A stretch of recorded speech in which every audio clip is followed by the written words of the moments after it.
बिस्मिल्लाहिर्रहमानिर्रहीम। पंजाब रंग नज़ारे के प्यारे प्यारे व्यूवर्स के लिए आज हम एक ऐसे हीरो की मालूमात लेकर हाजिर हैं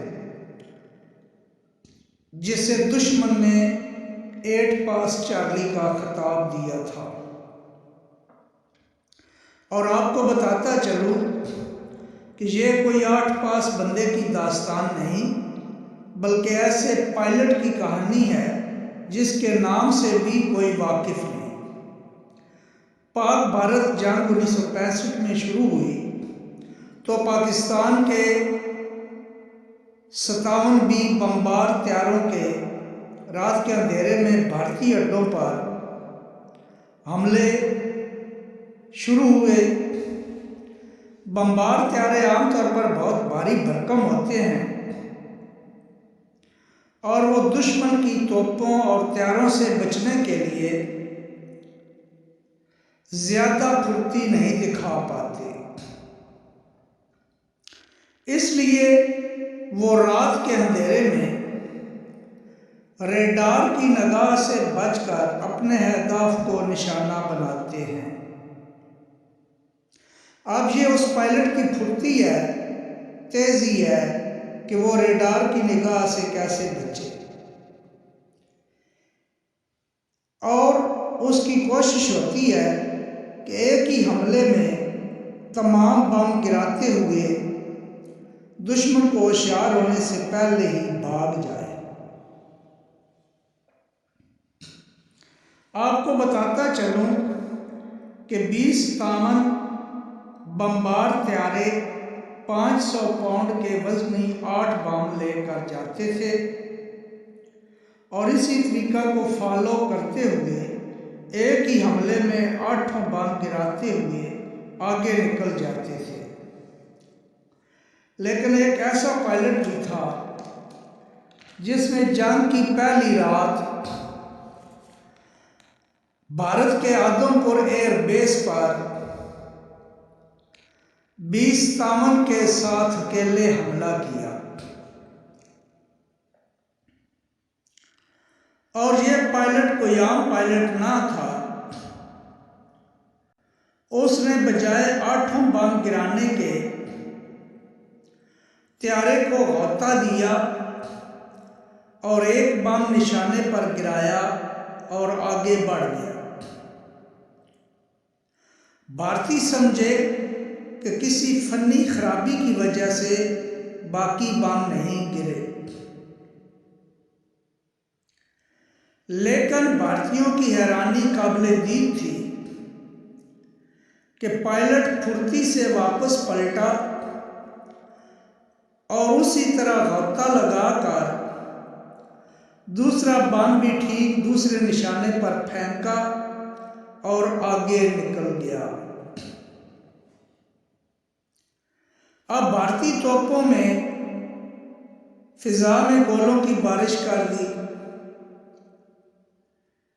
लेकिन पायलट को भी कोई जल्दी ना थी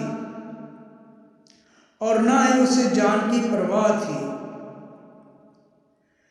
वो जहाज को थोड़ा दूर ले जाकर फिर पलटा, एयरबेस पर पहुंचकर जहाज का इंजन बंद कर दिया। जहाज ने नीचे की तरफ गिरना शुरू किया।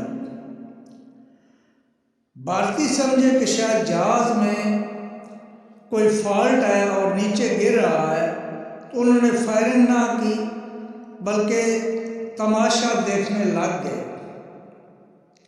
लेकिन जब वो हदफ उसकी रेंज में आया तो पायलट ने अचानक ही बम निशाने पर मारते इंजन स्टार्ट किया और आगे बढ़ गया। इसी तरीके को फॉलो करते हुए उसने 8 बम इलादा निशानों पर फेंके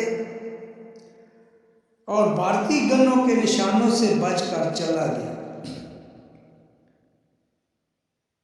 फिर मजीद 8 बम लोड किए और मजीद हमले के लिए भारत में दाखिल हो गया। इस खतरनाक हमले के बाद भारतीय अफवाज के कमांडर जो थे वो भी इस नौजवान से बहुत मुतासर थे। चुनांचे भारत की तरफ से इस नौजवान को 8 पास चार्ली का नाम दिया गया। 8 पास से मुराद 10 जमातें पास नहीं बल्कि 8 बम पास करने का मतलब है। ये पायलट पूरी जंग के दौरान मुख्तलिफ अड्डों पर हमले करता रहा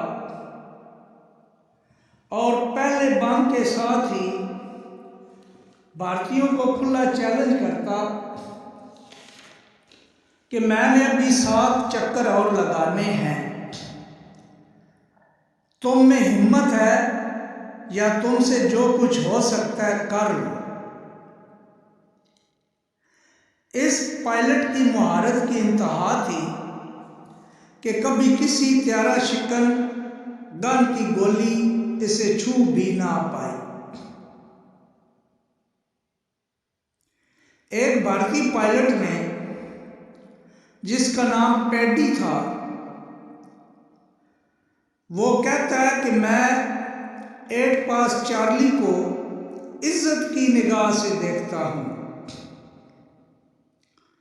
जो चांद के तलू होने के ठीक 30 मिनट बाद पहुंच जाता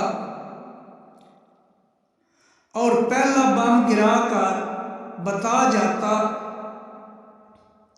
कि मैं तुम्हारी जिंदगियों से खेलने के लिए फिर आ रहा हूं। फिर वो बार बार आता, अपने चक्कर लगाता, अपने हदफ को निशाना बनाता, हमारी जिंदगियों से खेलता और हमें चैलेंज पे चैलेंज करता हुआ चला जाता। व्यूअर्स,